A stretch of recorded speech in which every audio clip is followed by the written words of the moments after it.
نام لینا بھی توہین ہے انسانیت کی، اسلام کی نہیں۔ آپ نقوی صاحب بھی ہیں، پڑھے لکھے دوستوں سے پوچھ لیں بنو امیہ میں ایسے خلیفے گزرے ہیں یا نہیں جنہوں نے گھروں میں شراب کے تالاب بنائے ہوئے تھے اور ساری رات شراب پی کے صبح اپنی لونڈی کو اپنا لباس پہنا کے بھیج دیا، جاؤ جا کے نماز پڑھاؤ۔ ایک بنو امیہ کے خلیفے نے، خلیفہ لفظ کہہ رہا ہوں چونکہ تاریخ الخلفاء لکھی گئی ہے، بادشاہ لفظ نہیں کہہ رہا، خلیفہ لفظ جان بوجھ کے کہہ رہا ہوں تاکہ پتہ چلے خلافت دو طرح کی ہے، ایک دنیا کی بنائی، ایک اللہ کی بنائی۔ چلے یہ بات ایک بات میں ایک پیغام ہے۔ ایک اسی بنو امیہ کے فاسق نے، جن کا نام لینے پہ لوگ کہتے ہیں جی یہ بنو امیہ کیوں کہتے ہیں، تو اور کیا کہیں، کوئی اور نام بتا دو۔ وہ ہمارے چکوال میں ایک بیچارہ نوجوان تھا، اس نے وہ اسٹیٹس لگایا کہ یزید ابن معاویہ پر لعنت، تو وہ کہنے لگے پرچہ کروا۔ وہ پتہ ہے اس نے موقف کیا اختیار کیا مخالف نے، کس نے صحابی کی توہین کی، تو پوچھا گیا کہ صحابی کا نام کہاں ہے، اس نے کہا یزید ابن معاویہ کا ہے، تو یزید پر لعنت تو کی لیکن یہ ابن معاویہ کیوں کہا؟ تو اب ہم ہاتھ جوڑ کے پوچھتے ہیں پھر اسے کیا کہیں؟ آپ نے توجہ ہی نہیں فرمائی بھائی، یا تو کہو نا کہ اس کا یہ باپ نہیں تھا، یا کہو پھر بھی ہمارا موضوع حل ہو جائے گا۔ ہم کہتے ہیں آل محمد کی دشمنی کرتا ہی حرامی ہے، کرتے ہو، اور ادھر کہتے ہیں کہ بھی نیک باپ کا بیٹا بد بھی ہو سکتا ہے، چلو ایسی تعویل کر لو، لیکن میں کہوں گا تو یہی نا، تاکہ یزید نام کے دوسرے بندوں سے یہ الگ ہو جائے، ایسا ہی ہے نا، تو یہی کہیں گے، ہم یہی کہیں گے۔ لیکن آپ سمجھتے ہیں صرف بنو امیہ میں یزید ایسا تھا؟ نا نا، بعد والوں نے اس معاملے میں ترقی کی، وہ آگے گئے۔ پتہ ہے انہی میں بنو امیہ میں ایک گزرا جس نے قرآن سے فال نکالی یا استخارہ کیا، قرآن کی آیت آئی جس میں اللہ نے فاسق اور فاجر اور وہ 9 نشانیاں بتائی ہیں دشمن رسول کی۔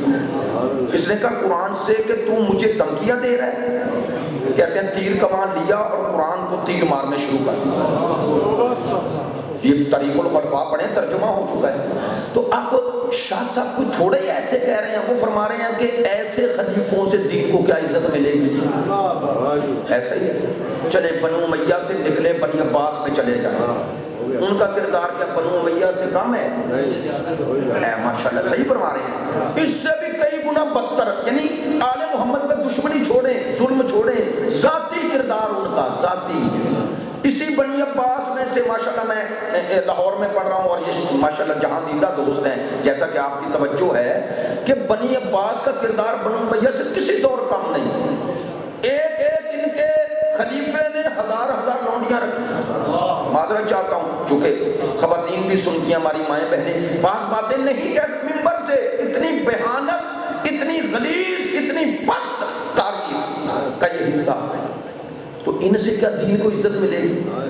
نہیں۔ اب ایک جملہ کہہ رہا ہوں صرف پڑھے لکھے دوستوں سے، یہ ہے جب آپ پاکیزہ پانی چھوڑتے ہیں، جب ولایت کی طہارت کو چھوڑتے ہیں تو پھر اللہ نجاستوں میں گرا دیتا ہے۔ ایسے تھوڑا ہے، خدا یہ چاہتا تھا کہ مسلمانوں پہ ایسے فاسق، فاجر، ظالم، جابر، پست حکومت کریں، خدا چاہتا تھا، بول کے بتائیں، نہیں نا، تو پھر کیوں ہوا؟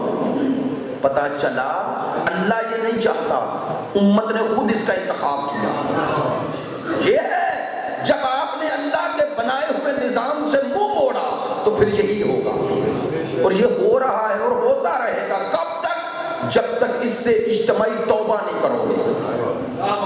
میں نے جملہ جلدی میں کہہ دیا، آج ذرا مشکل باتیں کر رہا ہوں۔ جب تک امت توبہ اجتماعی نہیں کرے گی اس وقت تک نجات نہیں ملے گی۔ خدا ہماری ذلت، ہم سے مراد امت کی ذلت نہیں چاہتا، امت اس ذلت کے راستے کو چھوڑے۔ تو سوال یہ عزت کا راستہ ہے کون سا؟ وہی جو مصطفیٰ نے 1,20,000 میں دکھایا بھی، منوایا بھی۔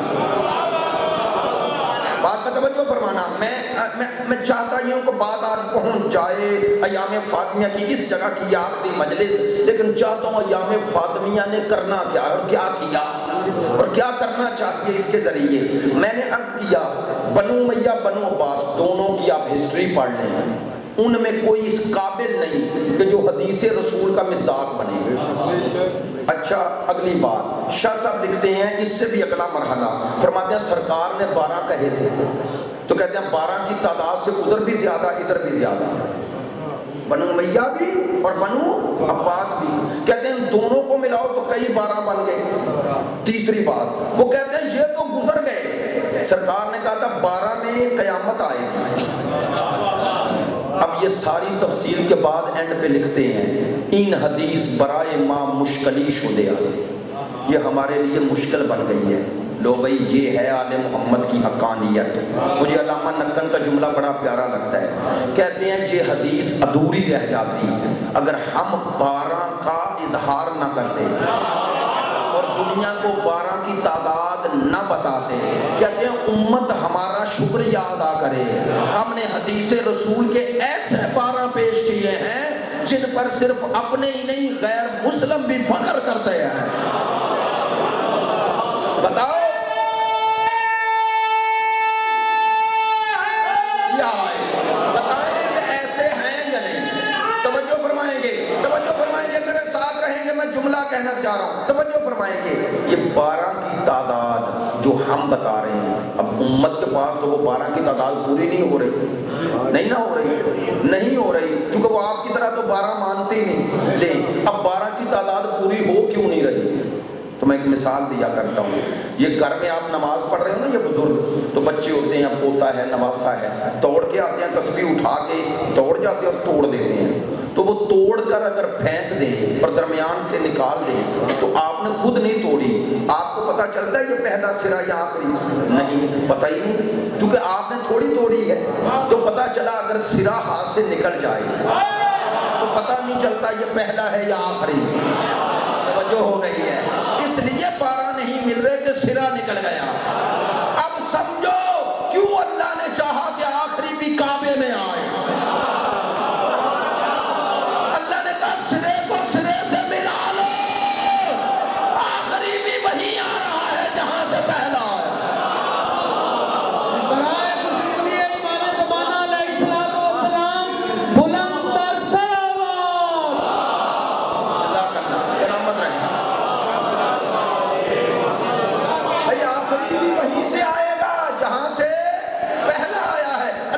سرے کو نہ سرے سے ملاؤ، یہ 12 کی تعداد پوری کرنی ہے تو اول کو آخر سے ملاؤ، اور دیکھو پہلا اللہ کے گھر میں آیا، آخری گھر پر آئے گا۔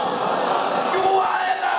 چونکہ اس گھر کے حقیقی وارث یہ ہیں، اس گھر کو بنانے والا ابراہیم، اسے بتوں سے پاک کرنے والا مرتضیٰ، اب بتوں کو کعبے کے اندر سے تو نکال دیا لیکن بت پرستوں نے پھر قبضہ کر لیا۔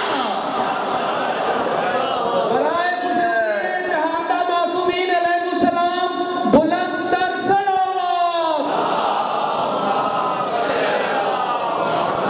اس لیے کعبے میں آ رہا ہے۔ لے کیسا عجیب معجزہ اور کتنی خوبصورت دلیل ہے آپ کے پاس۔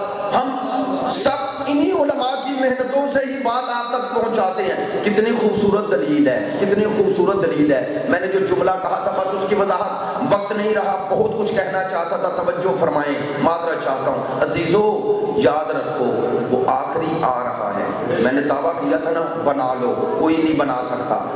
کیوں؟ کہتے ہیں آخری اپنی علامتیں لے کے آئے گا۔ توجہ، وہ آئیں گے تو اپنی نشانیوں کے ساتھ آئیں گے، ایسا ہی ہے۔ لو اللہ نے جھوٹے اور سچے مہدی میں قیامت تک کے لیے فرق کرنے کا ذریعہ کیا بنایا؟ ادھر یہ ظہور کریں گے، ادھر عیسیٰ نزول کریں گے، ایسا ہی ہے، ایسا ہی ہے۔ تو عیسیٰ وہاں چوتھے آسمان پہ انتظار میں ہے، کب ادھر کا ظہور ہو اور کب ادھر سے نزول ہو۔ تو اب قیامت تک ہر دعوی مہدی کرنے والے سے آپ کے پاس سوال ہے، کیا اگر مہدی ہو تو وہ کہاں ہے؟ بھئی ادھر والا تو بن بھی جائے، ادھر والا تو اس کی مرضی سے آئے گا۔ توجہ ہے؟ تو قیامت تک کے لیے سچے اور جھوٹے مہدی میں فرق یہاں سے ہوگا کہ اگر تو سچا ہے تو تیرا گواہ بھی سچا ہونا چاہیے۔ وہ وہاں سے آنے والا بھی اسی لیے رکا ہوا ہے تاکہ قیامت تک کوئی جھوٹا مہدی بن ہی نہ سکے، بنے تو اس کا جھوٹ یہیں سے اجا ہو جائے۔ لیکن سوال تو پھر بھی باقی ہے، سارے مل کر آخری نہیں بنا سکتے، تو یہ ساری دلیلیں دی نہیں بنا سکتے۔ ہاتھ جوڑ کے اکسا نہیں رہا، میرے سارے برادران ہیں اور واقعی اس لباس میں میں بالکل امت میں تفرقے کا قائل نہیں، اور یہ باتیں بھی اس لیے کی جاتی ہیں کہ حقائق واضح ہوں۔ ہاتھ جوڑ کے کہتا ہوں، آج 1 ارب 60 کروڑ مل کر بے بس ہیں کہ ہم آخری نہیں بنا سکتے، تو جب ہم آخری نہیں بنا سکتے تو پہلا کیسے بنا لیا؟ جو حق 1 ارب 60 کروڑ کو آج نہ ملا وہ چند 100 کو پہلی منزل پہ کیسے دے دیا؟ ایسے ہی ہے۔ تکبیر، نعرہ رسالت، نعرہ حیدری، نعرہ عظمت اہل بیت بلند الصلوات۔ اللہ صلی علی محمد وآل محمد وعجل فرج۔ توجہ ہے میری بات؟ دیکھیں وہ میں جو بات عرض کر رہا تھا، انا اعطیناک الکوثر، یہ ہے کوثر کا ایک معنی۔ کوثر یعنی خیر کثیر۔ سب سے بڑا خیر جو اللہ دیتا ہے وہ ہے کیا؟ سب سے بڑا خیر ہدایت ہے، اور سب سے بڑا خیر ہادی ہے۔ بطول اس لیے خیر کثیر ہیں کہ نسل بطول میں 11 ہادی ہیں۔ یہ ہے ہدایت۔ اللہ نے اسی لیے کوثر دی نا، تو اگلی آیت کا جملہ کیا خوبصورت ہے، فصلی لربک وانحر۔ 2 کام کر میرا حبیب، 2 کام کر، ایک اپنے رب کی بندگی، دوسرا فصلی لربک، نماز بندگی کا مصداق ہے، اس لیے کہا اپنے رب کی بندگی کر، اور وانحر کے 2 معنی ہیں، ایک قربانی کا، مکتب تشیع میں نہیں، تکبیر بلند کر، اللہ اکبر۔ چونکہ جب نہر کرتے ہیں ان کو تو یہاں مارتے ہیں نا، اس لیے تکبیرۃ الاحرام میں یہ دونوں ہاتھ اٹھائے جاتے ہیں۔ تو کیا مانا، اے میرا حبیب چونکہ تجھے کوثر مل گئی، اب ونہر تکبیر بلند کر۔ تو یہی کہنا چاہتا ہوں، یہ مکی سورہ ہے، مکے میں خدا کہہ رہا ہے تکبیریں بلند کر۔ کن کے لیے؟ وہ جو تجھے طعنہ ابتر دے رہے ہیں۔ تو طعنہ ابتر کا جواب تکبیر کیسے ہے؟ اللہ نے کہا انہوں نے جو خوشیاں منائیں تیرے اس 2 بیٹوں کی وفات پر، تو ان کے پیچھے یہی تھا کہ یہ رہ جائے، اس کے بعد اگر یہ سرکار چلے جائیں، اور نعوذ باللہ میں کہہ رہا ہوں اگر اسی طرح ہی چلے جائیں تو نام نہیں رہے گا، پیام بھی نہیں رہے گا۔ تو پیام سے مراد کیا تھی؟ توحید نہ رہی، توحید اللہ اکبر نہ رہی۔ اللہ نے کہا اب تکبیریں بلند کر کے انہیں بتا، جن کو دل میں یہ تھا کہ اللہ اکبر نہیں رہے، انہیں بتا کوثر آ گئی ہے۔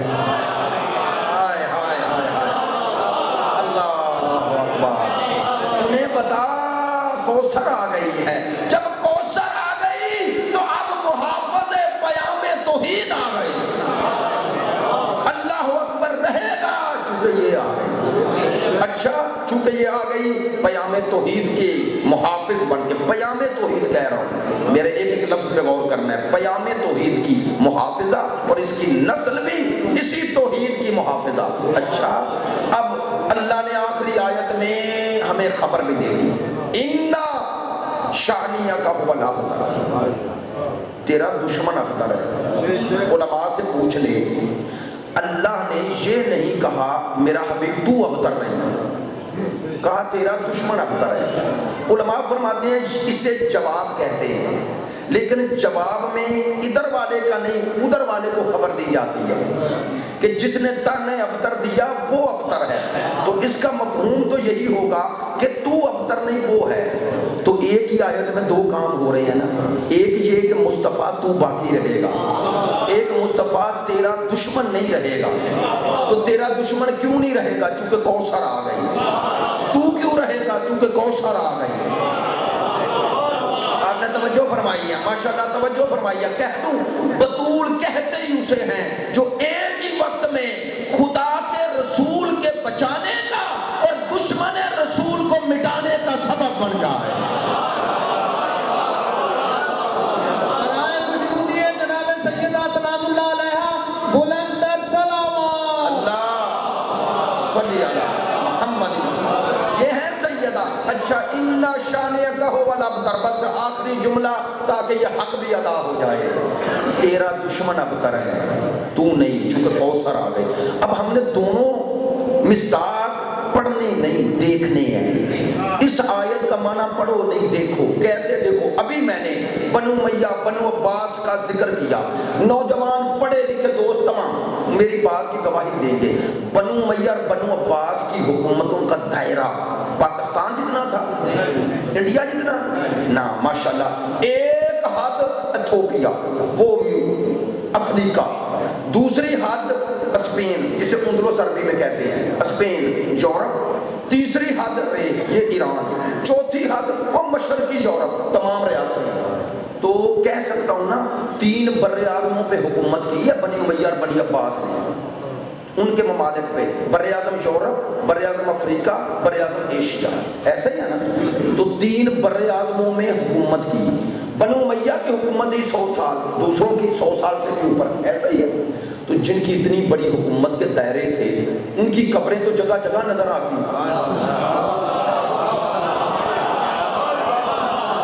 بھائی جگہ جگہ، ہاں میرے بزرگ ہاتھ سے اشارہ کر رہے ہیں، کہیں نہیں، اگر ہے بھی تو عبرت ہے۔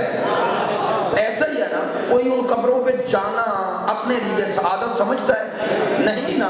آپ جانتے ہیں نقوی صاحب تشریف فرمائے، عباسی خلیفہ تھا نا، عباسی خلیفہ، غالباً ناصر نام ہے، کہنے لگا، باہر نکلا وزیر صاحب تھا، لوگ جا رہے ہیں چوک در چوک جا رہے ہیں، کہتا لوگ کدھر جا رہے ہیں؟ وزیر محب اہل بیت تھا، کہنے لگا قبر حسین پہ۔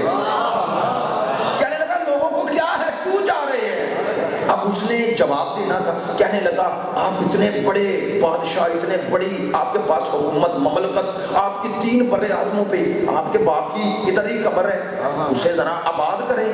کہنے لگا طنز کر رہا ہے۔ اس نے کہا کیا طنز کر رہا ہے؟ کہنے لگا میں ساری اپنی حکومت بھی لگا دوں، لوگ نہیں آئیں گے، اور ان کی قبریں مٹا بھی دوں تو آئیں گے۔ کہنے لگا وجہ کیا ہے؟ کہا ہمیں بچانے والا کوئی نہیں، انہیں بچانے والا وہ ہے۔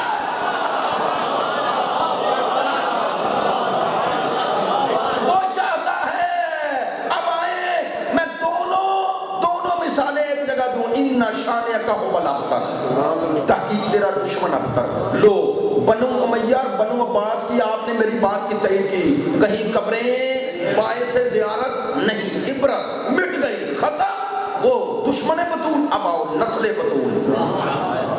ان شانئک هو الابتر، کوثر ہے نا، کوثر، کیسے اللہ نے کوثر کے ذریعے نام عنوان پیام مصطفیٰ بچایا، کیسے بچایا؟ آؤ میں عرض کر رہا ہوں عزیزو، یہ لاہور ہے نا، شیخو پورہ ہے، گجرانوالہ صاحب، یہ سارے میرا اپنا بھی علاقہ ہے۔ آپ یہاں پر کچھ برادریوں کے نام لکھتے ہیں، کوئی ورک لکھتا ہے، کوئی بڑائچ لکھتا ہے، ایسے ہی ہے نا، کوئی چیمہ لکھتا ہے۔ آپ اس سے آگے نکلیں، اگر پٹھوار کے ضلع میں چلے جائیں، علاقہ میں پنڈی وغیرہ، اسلام آباد میں میں رہ رہا ہوں 16 سال ہو گئے، وہاں پر یہ ورک بڑائچ زیادہ نہیں ہے، راجے ایسے ہیں نا، چودھری ایسا لکھتے ہیں۔ اس سے آگے اٹک سے آگے چلے جائیں کے پی میں، وہاں آپ کو یہ راجے نہیں ملیں گے، ایسے ہی ہے نا، وہاں ولی ہیں، خان ہیں، یہ ہیں وہ ہیں۔ اس سے آگے بلوچستان چلے جائیں تو برادری اور ہے نا۔ آپ پاکستان سے اٹھیں ایران چلے جائیں، پاکستان والی یہ برادریوں کے نام ہیں، میرے ساتھ بولتے ہیں نہیں نا۔ آپ اگر عرب میں چلے جائیں تو ایرانیوں والی برادری ہے نہیں، یورپ چلے جائیں عربوں والی نہیں۔ میں کہنا کیا چاہتا ہوں، حضرت آدم کی اولاد ہو کر بھی ہم کو کوئی ایک برادری ایک نام سے پوری دنیا میں نظر نہ آئی سوائے اولاد بطول ہے۔ سوچتے رہیے گا، سوچتے رہیے گا۔ ہائے ہائے ہائے برائے خجرودی محمد و آل محمد علیہ السلام بلند تر صلوات۔ صلی اللہ محمد و آل محمد۔ ایسا ہی ہے نا، اولاد بطول ایک نام، ایک عنوان، 12 اماموں میں 11 اماموں کی اولاد بھی ہو تو نام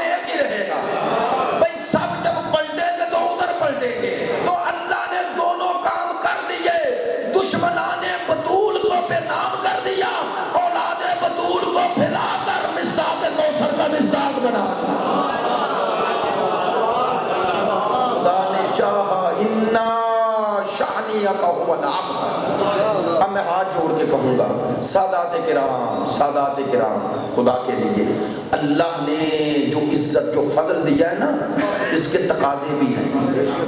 کبھی بھی ایسا کام نہ کرنا تمہارے دو عنوان ہیں، دو، ایک شیعہ ہو ایک سید ہو۔ میرے پاس ایک ہے شیعہ ہوں، معذرت چاہتا ہوں، آپ کے پاس دو ہیں۔ اللہ قرآن مجید کی آیت ہے، میں سادات کا واقعا دل سے احترام کرتا ہوں، اس لیے کسی کی خوشامد کے لیے یا کسی اور چیز کے لیے، میرے پیش نظر احادیث ہیں، یہ آیت سورہ ہے، لیکن میں بات جو ممبر سے کر رہا ہوں یہ بھی دل سوزی سے کر رہا ہوں، دل سوزی سے کر رہا ہوں۔ آیت ہے سورہ طلاق پہ پڑھ یا سورہ تحریم میں، معذرت جب آپ مجھے ڈاؤٹ ہو رہا ہے، اللہ کہتا ہے نبی کی بیویوں سے، اے نبی کی ازواج اگر تم نیکی کرو تو تمہیں دوہرا ثواب ہے، پڑھ لیں، اور اگر تم گناہ کرو تو کیا ہے؟ دوہرا گناہ۔ یا اللہ دوہرا گناہ کیوں ہے؟ ہم ایک گناہ کریں ایک ہی عذاب۔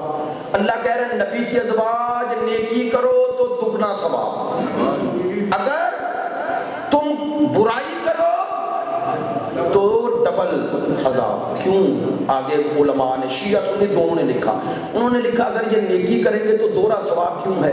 ایک تو نیکی کا ثواب ہے، ایک اس کا ثواب ہے کہ ان کی پیغمبر سے نسبت ہے، اس نسبت کی وجہ سے پیغمبر کی شخصیت لوگوں کی نظروں میں اور باوقار ہو، لوگ سرکار کی طرف متوجہ ہوں گے۔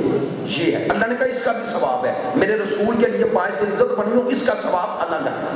اور اگر گناہ کرو گے تو وہی الٹ ہے، ایک گناہ کا عذاب، دوسرا تم نے نسبت کا لحاظ نہیں کیا۔ ہاتھ جوڑ کے کہوں قرآن ہے، اگر بیوی کی نسبت رسول کے ساتھ ہو جائے تو اللہ کہتا ہے لحاظ کرنا، وہ تو سببی رشتہ ہے، ٹوٹ سکتا ہے، جس کا سرکار سے نسبی رشتہ ہو۔ سوچنا ہمیں کیسا سادات کرام کیسی ذمہ داری ہے آپ پر۔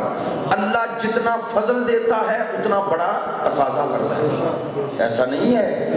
میں بات کو آسان کر دوں تاکہ پہنچ جائے۔ ہم پر دن میں 5 نمازیں ہیں، سرکار پر کتنی تھی؟ 6۔ چھٹی کون سی؟ ماشاءاللہ نماز تہجد تھی۔ کیوں؟ وہ تو اللہ کا حبیب ہے، اللہ نے کہا جتنا قرب ہوتا ہے اتنا تقاضا بڑھ جاتا ہے۔ آپ میرا خیال ہے ناراض ہو، اب پتہ نہیں ماشاءاللہ کہنے والے غیر سید نہ ہوں، جو ہے میری بات ہے، میں اب یہ بھی ڈر رہا ہوں بات کرتے ہوئے، لیکن یہ احساس سے کر رہا ہوں۔ اور ایک آخری جملہ ضرور کہوں، سادات قابل احترام، لیکن یہ جملہ ڈرتے ڈرتے کہہ رہا ہوں، ہر سید قابل احترام نہیں، وہ سید قابل احترام ہے جو فاطمی ہو، جو فاطمی ہو۔ کیا مراد؟ جو مقدمہ سیدہ میں ادھر کھڑا ہو، ادھر نہیں۔ بس آج کا یہی پیغام تھا، اگر اولاد بطول ہو کر ادھر کھڑا ہے تو جسے بطول کا حیا نہیں، میرے نزدیک اس کی کوئی عزت نہیں۔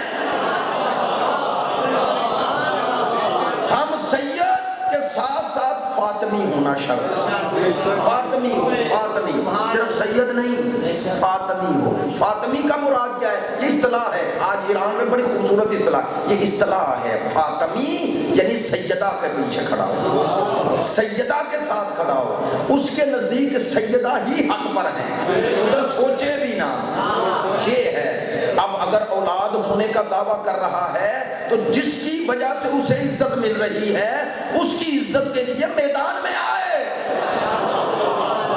اس لیے کہہ رہا ہوں، کئی ہیں جو کہلوا رہے ہیں، کہلوائیں، ہمیں کوئی پرواہ نہیں، ہم فاطمی ہونا بھی معیار سمجھتے ہیں، فاطمی ہونا بھی معیار ہے۔ ان شانیک هو الابتر، تحقیق تیرا دشمن ابتر ہے۔ خدا کا کتنا فضل ہے، کتنا فضل ہے۔ اللہ نے نسل کوثر میں کیسے کیسے ہیرے پیدا کیے۔ آج دنیا کا یزید جن سے لرز رہا ہے، ہم جب دیکھتے ہیں تو وہ بھی اولاد زہرا نظر آتے ہیں۔ میں معذرت چاہتا ہوں، میں ممبر پہ بات کر رہا ہوں، کسی خوف سے نہیں کر رہا۔ اس سے بڑا ہمارے لیے فخر کیا ہوگا کہ آج کا یزید جس سے ڈر رہا ہے وہ بھی اولاد زہرا ہے، وہ سید علی خامنائی ہو، وہ سید حسن نصر اللہ ہو۔ پکار کے بتا رہا ہے کہ وہ ہماری جدہ کی آواز جو بلند ہوئی تھی اب قیامت تک کوئی اسے نہ چھپا سکتا ہے نہ مٹا سکتا ہے۔ یہ نسل کوثر ہے۔ حضرت آیت اللہ سید روح اللہ خمینی نقوی صاحب فخر نہیں ہے، سادات کے لیے فخر نہیں ہے، اولاد زہرا ہونے کا حق ادا نہیں کیا، اس سے بڑا حق کیا ہوگا؟ اس سے بڑا حق کیا ہوگا؟ الحمدللہ خدا اپنے نظام کائنات میں وہ سب کچھ کر رہا ہے، ہوگا، لیکن ہمارا امتحان ہے۔ اس امتحان میں سرخرو ہونا کس طرح؟ وہی جو بی بی نے کہا تھا جعل اللہ امامتنا امانا من الفرقہ وولایتنا نظاما للملہ، اللہ نے ہماری امامت کو تفرقے سے بچنے کا ذریعہ کرا، ہماری ولایت کو تمہیں نظم میں لانے کا ذریعہ کرا۔ ائمہ کی ولایت اور امامت کو آؤ تھام لیں۔ معذرت چاہتا ہوں، کسی کا معرفت بلند ہے کسی کی کم ہے، سب مل جاؤ۔ امامیہ کالونی تشیع کے پاکستان میں تشیع کے لیے ایک بہت بڑی امید کی کرن ہے۔ اتنی بڑی تعداد میں پیروان سیدہ کا یہاں ہونا یہ اللہ کی حکمت ہے۔ جہاں نام لینے والا نہ رکھا، جہاں 100 سال بنی امیہ اور بنی عباس کے ممبروں سے نام علی پر سب کو ختم ہوا، اللہ نے اسی مکتب کے پیروکاروں کو ایک جگہ ہزاروں میں جمع کر دیا۔ اس کو بھی اللہ کی طرف سے ایک حکمت سمجھیں، اپنے لیے ایک سعادت سمجھیں، اپنے اندر وحدت پیدا کریں۔ معذرت چاہتا ہوں، چھوٹا منہ اور بڑی بات نہ کروں، آپ سب اپنے اندر وحدت پیدا کریں۔ کوئی حضرت سلمان کی طرح معرفت بھی رکھتا ہوگا، کوئی ابو ذر کی طرح ہوگا۔ بھئی سلمان اور ابو ذر میں فرق تھا یا نہیں تھا نا؟ اگر سلمان ایک درجہ بلند تھے تو ابو ذر کم تھے نا، تو کبھی سلمان نے ابو ذر کو مقصر کہا اور کبھی ابو ذر نے سلمان کو غالی کہا، تو دونوں مل جاؤ نہیں۔ میں نے پچھلے سال یہ جملہ کہا تھا، شیعہ نہ مقصر ہوتا ہے نہ غالی، نہیں توجہ، شیعہ اور پھر مقصر ہو، شیعہ اور پھر غالی ہو، شیعہ نہ مقصر ہوتا ہے نہ غالی، اور جو غالی اور مقصر ہو وہ شیعہ نہیں ہوگا۔ ہمارا یہ عقیدہ ہے۔ میرے ساتھ آئیں، آخری مجلس ہے، معذرت چاہتا ہوں وقت بہت لے لیا، اپنی ہمت سے زیادہ پڑ گیا۔ ایک میسج ہے دشمنان زہرا کے لیے، 5 دفعہ لبیک یا زہرا، لبیک یا زہرا، لبیک یا زہرا، لبیک یا زہرا، لبیک یا، آئیں اب وارث زہرا